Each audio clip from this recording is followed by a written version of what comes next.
আসসালামু আলাইকুম এভরিওয়ান, সবাই কেমন আছেন? আশা করি সবাই ভালো আছেন। তো বছর জুড়ে কিভাবে কাঁঠালের বিচি সংরক্ষণ করা যায় সেই পদ্ধতি আজকে আপনাদের সাথে শেয়ার করব। তো প্রথমে কাঁঠালের বিচিগুলো আমি বটির সাহায্যে ছুলে নিচ্ছি। এটার যে মাথা আছে, কাঁঠালের বিচির একটু মাথা আছে, সেই মাথা দিয়ে কেটে ছোকলাটা হাতের সাহায্যে এভাবে একটা একটা করে তুলে নিতে হবে। তুলে এই বিচিগুলোকে প্রায় 24 ঘন্টার মতো ভিজিয়ে রাখতে হবে। আপনারা যদি রাতে এটাকে ভিজিয়ে রাখতে পারেন তাহলে কিন্তু সকালে একদম ইজি হবে তুলতে। তো চেষ্টা করবেন একদিনের মতো ভিজিয়ে রাখতে, 4 থেকে 5-6 ঘন্টার মতো ভিজিয়ে রাখলেও হবে। তো এরকম সবগুলো বিচি আমি একত্রে ছুলে বাটির মধ্যে পানি দিয়ে এখানে ভিজিয়ে রাখবো। প্রায় একদিনের মতো ভিজিয়ে রাখবো। রাতে ভিজিয়ে আমি সকালে কাজগুলো করে তারপর কমপ্লিট করব।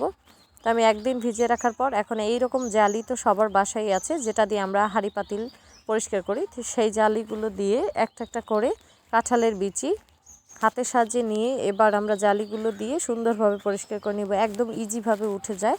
এটা আপনারা অবশ্যই এই টিপসটা ট্রাই করবেন, ট্রিক্সটা।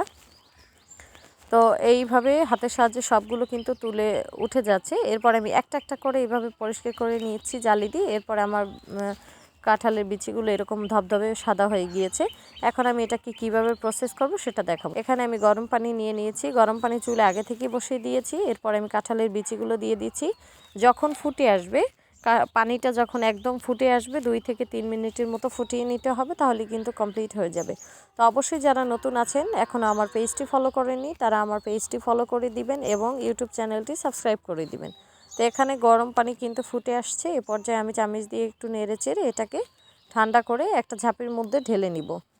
ঢেলে কিন্তু ঠান্ডা পানি দেওয়া যাবে না, এইভাবে এই ঝাঁপির ভিতরে ঢেলে নিয়ে এরপরে এটাকে ঠান্ডা করে নিব।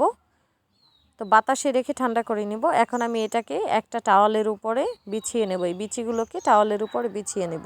আপনারা গামছা অথবা টাওয়ালের উপরে বিছিয়ে পানিটা একদম শুকিয়ে নিতে হবে, পানি যেন না থাকে।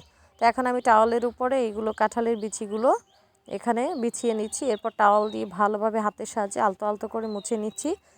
আলতোভাবে এগুলোকে মুছে নিচ্ছি। মুছে নিয়ে একদম ফ্রেশ করে নিব যাতে শুকিয়ে যায়। ফ্যান ছেড়ে ঠান্ডা করে নিয়েছি এবং আলতোভাবে এটাকে মুছে নিচ্ছি।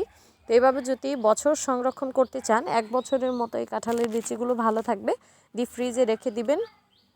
এরপরে যখন রান্না করবেন তখন সাথে সাথে নামিয়ে কিন্তু একটু পানি দিয়ে, ঠান্ডা পানি দিয়ে নর্মাল করে তখন সাথে সাথেই কাঁঠালের বিচিগুলো আপনারা তরকারির ভিতর দিতে পারবেন।